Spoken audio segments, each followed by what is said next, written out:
오늘 우리에게 주시는 하나님의 말씀은 시편 129편 1절에서 8절까지 말씀입니다. 시편 129편 1절에서 8절 말씀 제가 봉독해 드립니다. 이스라엘은 이제 말하기를 그들이 내가 어릴 때부터 여러 번 나를 괴롭혔도다. 그들이 내가 어릴 때부터 여러 번 나를 괴롭혔으나 나를 이기지 못하였도다. 밭 가는 자들이 내 등을 갈아 그 고랑을 길게 지었도다. 여호와께서는 의로우사 악인들의 줄을 끊으셨도다. 무릇 시온을 미워하는 자들은 수치를 당하여 물러갈지어다.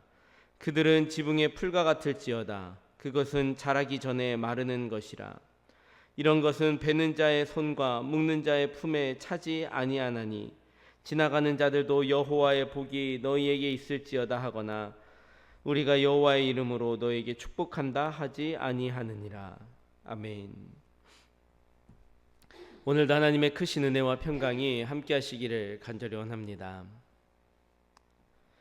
걸음마를 배우는 어린아이에게 필요한 것 중에 하나가 무릎 보호대입니다.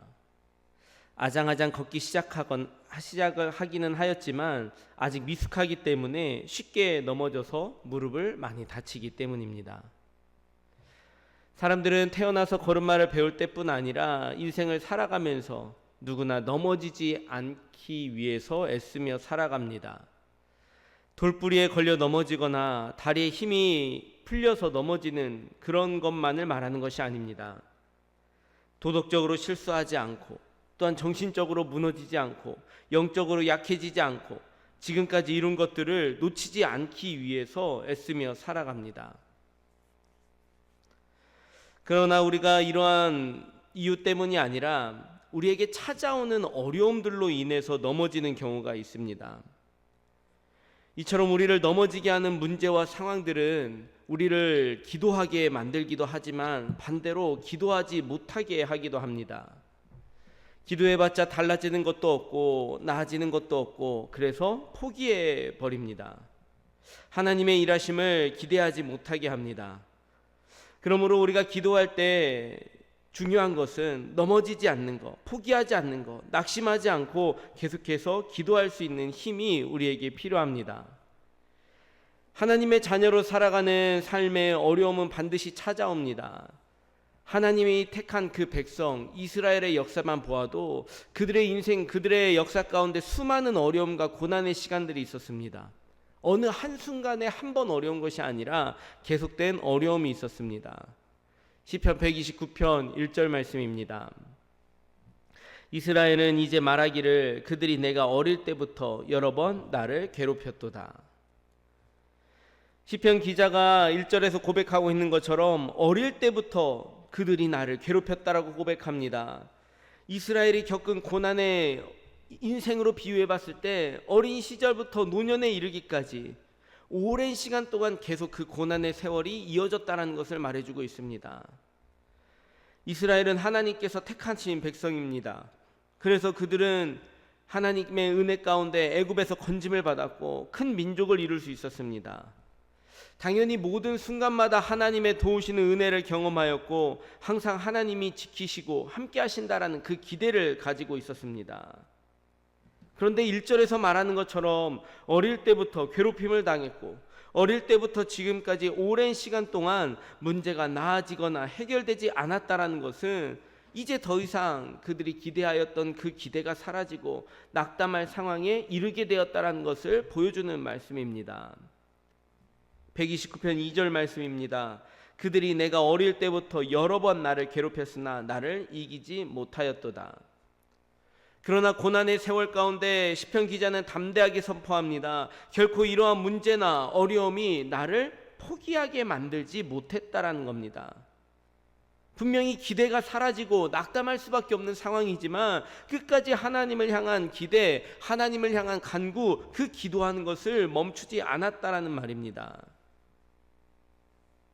여러분, 우리가 그러나 기도할 때 계속해서 기도하지 못한 적이 있었다면 그 이유는 무엇이었습니까? 지체되는 응답으로 기도하며 하나님께 나아가는 것에 대한 불신과 어떠한 회의가 큰 이유가 되었을 수도 있습니다. 기도하는 자가 받는 상처가 크기 때문입니다. 시편 129편 3절 말씀입니다. 밭가는 자들이 내 등을 갈아 그 고랑을 길게 지었도다. 여러분, 이스라엘 백성들이 받은 고난과 고통이 얼마나 심한가를 표현해 주고 있는데, 밭을 가는 자들이 내 등을 갈아서 그 고랑을 길게 만들었습니다. 농부가 쟁기로 밭을 갈 때 생겨나는 깊은 고랑의 모습을 통해 이스라엘이 겪어야만 했었던 그 고통이 얼마나 큰 것이었는지를 보여주고 있습니다. 밭을 가는 농부는 쟁기로 밭을 갈아 깊은 고랑을 만들어냅니다. 이스라엘이 포로 생활할 때 그들은 채찍질을 당하였습니다. 그들은 상처를 받았습니다. 그들은 죽임을 당하였습니다.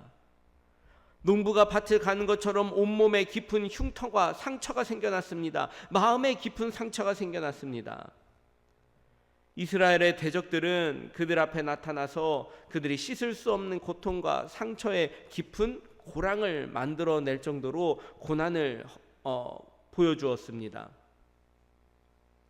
기도하는 자는 문제가 있기에 하나님 앞에 간구하지만, 그러나 그 간구함으로 인하여 또한 상처도 받습니다. 기도해도 해결되지 않는 어떠한 상황을 마주하였을 때 상처를 받기도 하고, 주변의 조롱이나 주변의 그 비아냥거리는 말들로 인하여 상처를 받기도 합니다. 특히 공동체 안에서 혼자 기도할 때는 외로움을 느끼며 상처를 받기도 합니다. 그러나 오늘 함께 읽은 이 3절의 말씀은 단순히 고통받는 것이 그 상처가 얼마나 큰가를 나타내기 위함만은 아닙니다. 여러분, 농부가 밭을 가는 이유가 무엇입니까? 그것은 단 하나입니다. 농사를 짓기 위함입니다. 새로운 씨앗을 심고 새로운 생명을 기대하기 위해서 땅을 갈아엎는 것입니다. 그렇게 밭을 갈지 않고서는 새로운 생명을 기대할 수 없기 때문입니다. 이스라엘이 받은 채찍질과 깊은 상처를 그대로 당한 사람이 있습니다. 바로 이 땅에 육신을 입고 오신 예수 그리스도입니다. 그는 이스라엘이 받은 고난에 어쩌면 그 이상의 고난을 겪었습니다. 실제로 그의 온몸이 뜯겨나갈 정도로 채찍을 당하였고, 그리고 십자가에 못 박혀서 모든 물과 피를 다 쏟아내고 생명까지도 잃었습니다. 놀라운 것은 이런 고난을 겪은 후에야 하나님께서 이루고자 하셨던 참 구원의 역사가, 회복의 역사가 이루어졌다라는 사실입니다. 이스라엘 백성들, 이스라엘이 겪었던, 오늘 시편 기자가 고백하고 있는 저들의 삶의, 저들의 역사는 고난과 시련의 역사라고 말할 수 있습니다. 애굽에서 노예 생활을 하였고, 광야에서 험난한 삶을 살았고, 사사시대에는 이방의 압제에 시달렸고, 아수르와 바벨론, 페르시아와 그리스 연합국 로마까지 어느 한순간도 저들의 그 주변 강대국의 그 압제로부터 자유로울 때가 없었습니다. 그러나 고통이 깊고 상처가 깊을수록 그들에게 더욱 큰 감격과 은혜가 있는 승리가 기다리고 있었습니다. 이것이 바로 시편 129편에서 우리에게 주시는 하나님의 말씀입니다. 성도의 자랑은 밭고랑처럼 깊이 파인 그 상처 속에 있다는 사실입니다. 그리스도의 십자가의 깊은 흔적에 승리가 있고 영광이 있다는 것을 우리는 기억해야 합니다. 이사야 53장 5절 말씀입니다. 그가 찔림은 우리의 허물 때문이요 그가 상함은 우리의 죄악 때문이라. 그가 징계를 받음으로 우리는 평화를 누리고 그가 채찍에 맞음으로 우리는 나음을 받았도다. 십자가의 흔적이 우리에게 승리가 되고 능력이 되어 힘이 된다라는 사실을 다시 한번 말씀해 주고 있습니다. 그러나 참으로 안타까운 것은 십자가의 흔적이, 그 고난의 상처가 우리에게는 능력이 된다라는 것을 고백하면서도 많은 성도들은 고난이 없는 신앙생활, 십자가가 없는 영광을, 헌신이 없는 상급을 기대할 때가 너무나도 많습니다. 우리의 삶에서 복음을 위하여 고난을 받고 의를 위하여 핍박을 받고 아무 이유 없이 찾아오는 그 시련을 믿음으로 그 뜻을 헤아리며 감당하는 자에게 하나님께서 온전히 회복시키시는 그 놀라운 은혜를 허락하여 주실 줄로 믿습니다. 이스라엘을 괴롭히는 대적들을 향하여 오늘 시편의 기자는 포기하지 않고 끝까지 간구하며 선포하고 있습니다. 시편 129편 6절 말씀입니다. 그들은 지붕의 풀과 같을지어다. 그것은 자라기 전에 마르는 것이라. 기도하는 사람들을 괴롭게 하고 기도하지 못하도록 방해하고 하나님에 대한 어떠한 기대와 소망도 갖지 못하도록 방해하는 어둠의 권세들에 대하여 이렇게 표현을 하였습니다. 지붕 위에 자라는 풀들은 멀리서 볼 때 당장이라도 그 지붕을, 아니 그 집 전체를 다 덮을 것처럼 자라나는 것 같아 보입니다. 그러나 결국 그것은 다 자라기도 전에 말라버리고 말 것입니다. 결코 그 힘이 영원할 수 없다라는 겁니다. 지금 이스라엘을 괴롭히는 대적들이 세계를 움직이는 강대국의 모습이지만 그 힘이 영원할 수는 없단 말입니다. 이스라엘 백성들을 노예로 부렸던 최고의 강대국이었던 애굽도 영원하지 않았습니다. 북이스라엘을 멸망시킨 아수르 제국도 영원하지 않았습니다. 그 뒤를 이어 남유다를 멸망시킨 바벨론도 영원하지 않았습니다. 페르시아도 결코 영원하지 않습니다. 예수님 시대도 마찬가지입니다. 전 시대를 호령하였던 로마 역시도 영원하지 않았습니다. 여러분, 그러나 영원한 것이 있습니다. 언제 어느 시대에도 변하지 않는 것이 있습니다. 바로 하나님께서 우리에게 허락하여 주신 약속의 말씀은 영원한 줄로 믿습니다. 세계를 호령하는 강대국들은 바뀌어 가지만 이스라엘을 구원하시고 회복시키겠다라는 그 약속의 말씀은 이루어졌습니다. 구원자를 보내어 이 세상을 구원하라라는 그 약속의 말씀도 예수 그리스도를 보내심으로 이루어졌습니다. 영원히 너희와 함께하겠다라는 약속도 성령의 임재 가운데 이루어졌습니다. 사랑하는 수도교회 성도 여러분, 영원한 것이 무엇이며 최후 승리하는 것이 무엇입니까? 하나님의 약속의 말씀이 영원하며 그 약속을 믿고 믿음을 지키며 나아가는 그 성도들의 삶에 최후 승리가 있다는 것을 꼭 기억하시기를 바랍니다. 지금의 고난과 시련이 결코 영원할 수 없고 우리를 넘어뜨릴 수 없음을 선포하며 영원히 변치 않으시고 썩지 않으시는 하나님의 약속의 말씀으로 날마다 기도함 가운데 그 말씀으로 힘을 얻고 위로를 받는 저희들 모두가 되기를 간절히 원합니다. 오늘 하루도 이 사실을 기억하고 우리 함께 기도의 자리로 나아갑시다. 현재 우리들의 삶의 모습에 상관없이 마침내 이기는 것은 하나님의 자녀, 그 능력을 힘입어 살아가는 우리 교회와 성도들인 줄로 믿습니다.